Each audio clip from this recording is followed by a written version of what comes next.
Ya, baik pemirsa, kita akhirnya tiba di segmen terakhir ini, segmen ketiga, tetap dengan tema kisruh dan 1,9 Gubernur Iwan Pritno menjawab. Kita kembali ke Pak Gubernur ini. Bicara tentang rentetan ini sangat luar biasa. Bicara tentang kisruh 1,9 tadi.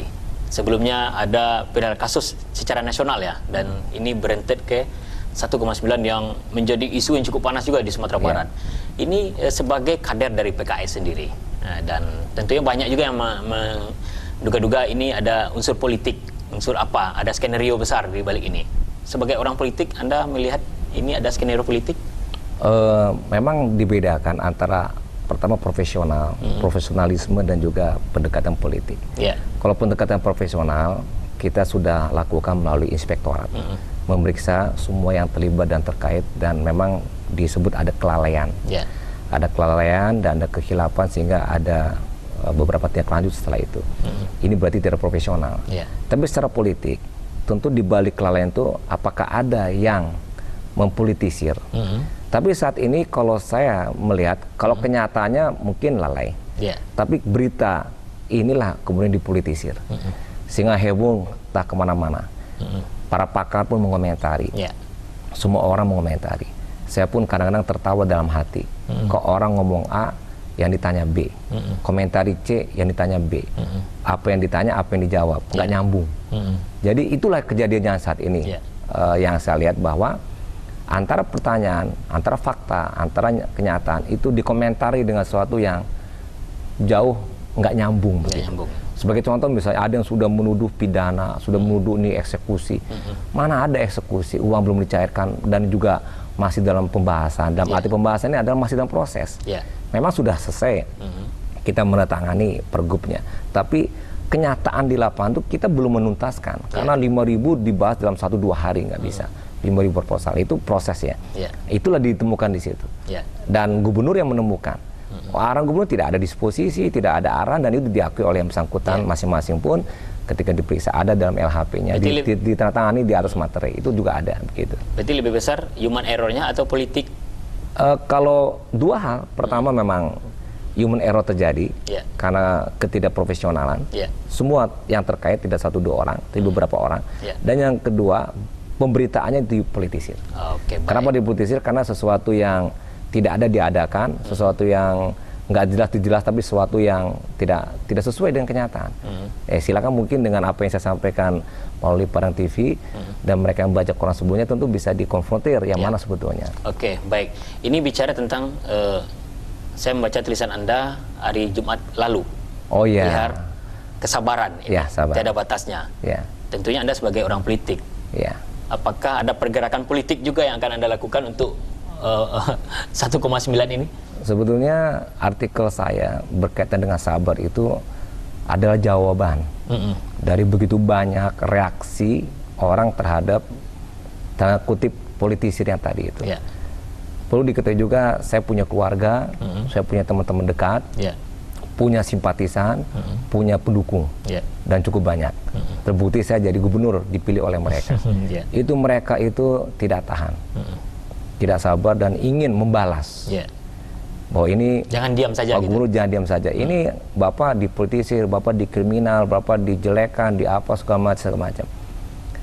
Saya capek juga menjelaskan sabar. Sabar, tidak perlu bereaksi. Tidak perlu berkomentar, tidak perlu membalas orang jahat dengan kejahatan. Tidak perlu orang berbuat fitnah dengan fitnah pula. Orang dosa masa kita buat dosa juga. Jadi begitu banyak, termasuk kalangan wartawan yang pendukung saya juga banyak. Dia ingin mau juga membalas dalam bentuk berita dan sebagainya. Para pakar, narasumber di perguruan tinggi juga sama. Sehingga terbesitlah dalam saya buatlah artikel untuk memberikan jawaban kepada semua teman-teman. Nah, inilah sikap saya. Bahwa saya tidak akan melawan, biarlah Allah yang melawan. Saya tidak akan menghadapi dengan konspirasi, biarlah Allah yang melakukan konspirasi. Karena dalam Al-Quran tidak dibenarkan kita melakukan konspirasi. Karena konspirasi tidak baik. Ada 14 ayat Al-Quran dalam Al-Quran yang menyebutkan tentang konspirasi. 4 itu Allah sendiri melakukan. 10 itu orang-orang yang tidak beriman, termasuk orang Islam yang munafik. Itu yang mereka lakukan. Tapi pembalasan yang paling hebat adalah pembalasan dari Allah. Jangan pula kita manusia membalas, karena kalau kita membalas berarti kita berbuat tidak baik juga. Karena kejelekan, kalau dibalas dengan kejelekan lagi, kita akan dapat dosanya. Ya, intinya tetap sabar gitu ya. Sabar memang tidak ada batasnya. Sampai terus, dan sabar itu ada kekuatan. Sabar itu adalah perlawanan. Sabar itu adalah juga tidak duka cita, tidak wahan, dan ayat Al-Quran juga banyak menyebutkan. Jadi biarlah Allah yang membalasnya, dan saya yakin-yakinnya Allah pasti akan membalas, dan Allah adalah adil. Orang yang jahat akan dibalas dengan kejahatan. Oke, baik. Ini di luar konteks pembicaraan 1,9 tadi. Baru saja ditandatangani Pergub Perjalanan Dinas. Saya lihat datanya Gubernur mendapatkan jatah 8 juta. Oh iya. Ini apakah angka ini tidak terlalu besar? Karena di DPRD hanya 1 juta loh. Ya, jadi begini. Ada peraturan Menteri Keuangan yang harus kita ikuti oleh Gubernur, Bupati, Wali Kota se-Indonesia. Kami membuat pergub itu sesuai dengan arahan Menteri Keuangan dan juga Menteri Dalam Negeri. Yang mana meminta kita membuat pergub dengan standar biaya yang telah dikeluarkan dalam bentuk peraturan Menteri Keuangan. Tentu mereka melakukan kajian, penelitian dan sebagainya sehingga muncul angka-angka rupiah. Jadi perlu ditegaskan bahwa angka-angka rupiah yang terkait dengan perjalanan dinas itu bukan buatan Gubernur Sumatera Barat, tapi buatan peraturan Menteri Keuangan yang kemudian dikenakan kepada semua kita. Kami pun sudah konsultasi dengan BPK. Apakah ini bisa dikurangi, bisa ditambahkan? Tidak bisa. Karena ini sudah peraturan Menteri Keuangan, gunakan saja. Toh itu namanya plafon. Bukannya dipakai, misalnya contoh disebutkan penginapan 8 juta. Itu adalah plafon. Plafonnya. Kalau dipakai 1 juta ya 1 juta, nggak dipakai semuanya. Uangnya nggak dipakai, tetap uang negara. Seperti contoh misalnya yang sudah berjalan hampir 3 tahun, saya sebagai gubernur, plafon saya naik pesawat bisnis kelas. Itu plafonnya bisnis kelas. Tapi saya nggak pernah naik bisnis kelas. Saya naik ekonomi terus. Jadi kalau misalnya saya naik ekonomi 800.000 atau 600.000, ya sudah dibayar hanya 600.000. Uangnya masuk ke negara. Tapi kalau misalnya saya naik bisnis kelas ya 2,7 juta, ya dipakai untuk Garuda, untuk pesawat. Nah, jadi itu plafon. Termasuk juga misalnya penginapan. Oleh peraturan Menteri Keuangan disebutkan di Jakarta pejabat negara, yaitu gubernur dan wakil gubernur, itu 8 jutaan.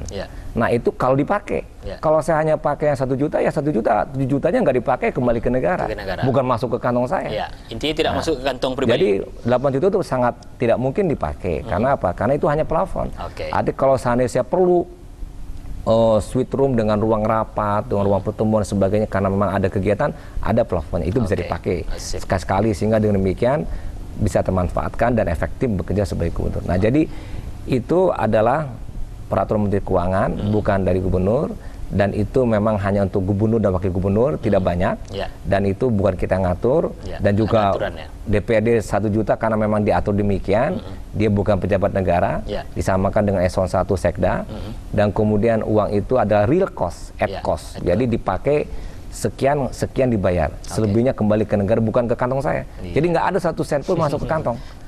Karena laporan tergantung terpakai. Ya, baik. Waktu yang membatasi kita, Pak Gubernur, tentunya ada semacam harapan yang himbauan terutama kepada SKPD supaya jangan terjadi human error lagi. Silakan. Mungkin kepada SKPD yang ada di lingkungan Pemprov dan mungkin juga di lingkungan Kota Kabupaten Sumatera Barat, termasuk juga para staf dan PNS-nya, agar bekerja profesional, agar bekerja ikuti aturan dan ketentuan, jangan lalai, jangan lupa dengan tanggung jawab, apalagi yang para pimpinan jangan berlagak bos atau ngebos, atau saya sering menggunakan istilah outsourcing ke staf golongan 2 yang mungkin pengalaman kurang, pendidikan pun kurang, prestasi juga kurang, tapi diamanahkan sesuatu yang akibatnya salah, ada salah sampai ke atas. Jadi bekerjalah secara profesional untuk kalangan SKPD dan PNS di lingkungan Pemprov khususnya, dan umumnya di tempat yang lain pun, supaya dengan demikian tidak ada kesalahan yang bisa berdampak hukum atau politik kepada kita semuanya. Nah, kalau masyarakat, tentu kami juga mohon maaf kalau seandainya berita-berita ini membuat masyarakat menjadi resah, gelisah, padahal ini sebetulnya sesuatu yang tidak seperti apa yang sebenarnya. Oleh karena itu ya pilih-pilihlah informasi untuk dijadikan sebagai sikap. Dalam agama disebutkan bayan atau tabayun, ya, mempertegas penjelasan dan memilih informasi supaya tidak semua yang diambil.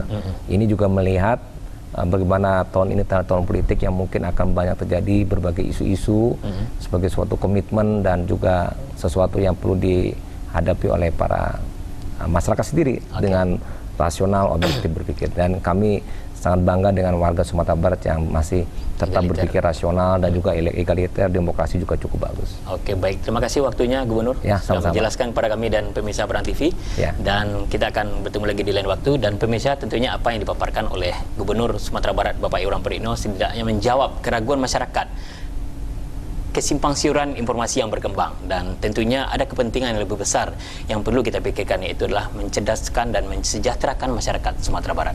Saya Devri Mulyadi, terima kasih atas perhatiannya. Wassalamualaikum warahmatullahi wabarakatuh.